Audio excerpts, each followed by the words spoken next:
Secretary Rashed ভাই ছিল, উনি হ্যাঁ রাইট, হ্যাঁ রাশেদ ভাই ছিল, উনি এসে সংহতি প্রকাশ করেছেন। তো পরে আমরা শান্তিপূর্ণভাবে আসি। যমুনার দিকে আমাদের একটা মার্চ টু যমুনা প্রোগ্রাম ছিল, কিন্তু আমরা পরবর্তীতে আমাদের কাছে মনে হয়েছে যে মার্চ টু যমুনা যদি হয়, এখানে হয়তো এটা যেহেতু লম্বা একটা প্রোগ্রাম, আর এখানে গেলে শিক্ষকরা ঢুকতে চাইবে, ওখানে গিয়ে কিন্তু বসে থাকবে না, কারণ যেহেতু একটা সর্বশেষ প্রোগ্রাম হয়।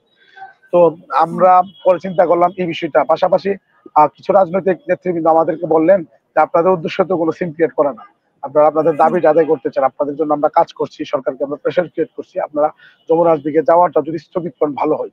তো আমরা তাদেরকে সম্মান করে আমরা আমাদের যমুনার দিকে যাওয়ার যে বিষয়টা আমরা আসলে স্থগিত করেছি। তো আমি যে কথাটা বলছিলাম যে আমাদের আন্দোলনগুলো একেবারে শান্তিপূর্ণ ছিল। আজকের যে ক্রাউড ছিল, আজকে লক্ষ তো বলা ঠিক হবে না, লক্ষাধিক, মানে শহীদ মিনার এলাকা আশেপাশে। আমি একটু একটা ইয়েতে ঢাকা ইউনিভার্সিটি একটা হলে মানে গিয়েছিলাম ওখানে নামাজ পড়তে, ওখানে দেখেছি প্রায় অন্তত 4-5 হাজার শিক্ষক ঘুরতেছে, মানে এমন একটা অবস্থা ছিল, এত বড় ক্রাউড। আমরা ইচ্ছা করলে আজকে সরকার কোনো বাহিনী দিয়ে আজকে আমাদের আটকে রাখার মতো ক্ষমতা ছিল না, এটা তারাও জানে। কিন্তু আমরা দেখেন, আমরা কিন্তু শান্তিপূর্ণ ভাবে আমরা প্রোগ্রামটা শেষ করে আসছি। আমি আমার শিক্ষকদেরকে বলছি, ইচ্ছে করলে অচল করে দিতে পারতেন, ইচ্ছে করলে সবকিছু অচল একেবারে এটা। হ্যাঁ হ্যাঁ অবশ্যই, এটা সবাই দেশবাসী দেখবেন, আপনারা আমাদের ভিডিওগুলো দেখেন, ক্রাউডটা দেখলে আপনারা বুঝবেন। আমরা কিন্তু ওখান থেকে চলে আসি, এটা একটা কারণ হচ্ছে যে আমরা বোঝাতে চাই সরকারকে যে আমরা আসলে শান্তিপ্রিয়, সুশৃঙ্খল। আমরা এখানে অন্য কোনো আমাদের ইন্টেনশন নেই, আমাদের একটা ইন্টেনশন, সেটা হচ্ছে আমাদের ন্যায্য অধিকার আদায়। আর এটা এই মেসেজটা দেওয়ার জন্য।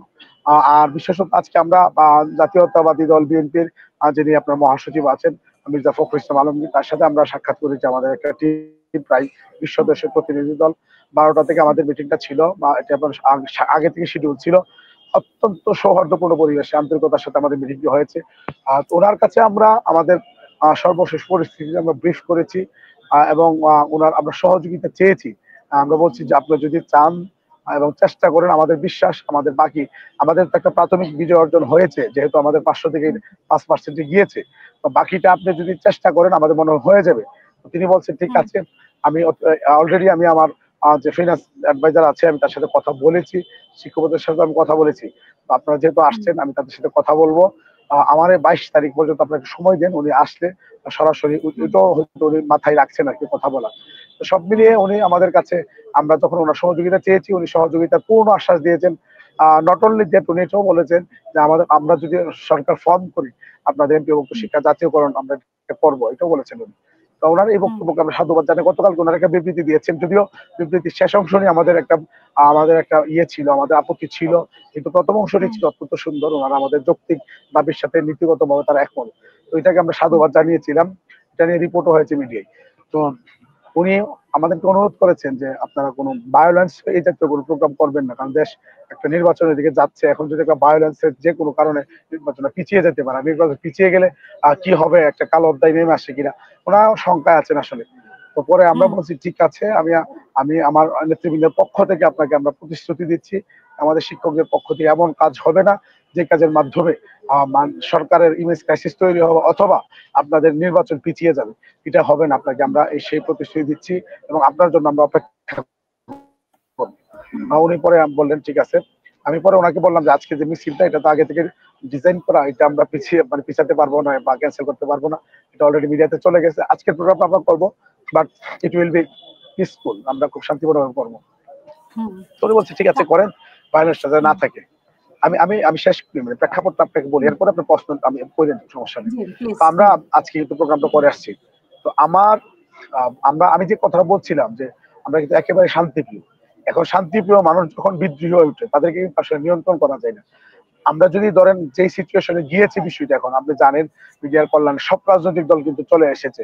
আপনার ডাকসু থেকে ধরে আপনার বিশ্ববিদ্যালয়ের নেটওয়ার্ক ফর্ম। ইন্টারেস্টিং একটা বিষয় ঘটেছে, সেটি হচ্ছে প্রাইমারিদের 6টি শিক্ষক সংগঠন ওই দিন একাত্মতা ঘোষণা করেছে, প্রাইমারি শিক্ষকদের, সহকারী শিক্ষকদের। তারা বলছেন যে আপনাদের এই দাবি মানা না হলে প্রয়োজন আমরা প্রাইমারি স্কুল বন্ধ করে দিয়ে আমরা এখানে চলে আসবো। আজকে যে সাদিক কেম এসেছিল ডাকসু বিপি, তো সে বলে গেছে যে আমাদের 40,000 শিক্ষার্থী, আমরা প্রয়োজনে সবাইকে ডাকসু যা যেগুলো নির্বাচন হয়েছে আর কি, চাকসু, আমরা একসাথে সবাইকে নিয়ে নামবো। তো পরিস্থিতিটা কোন দিকে মন টার্ন করছে এটা সরকারকে বুঝতে হবে।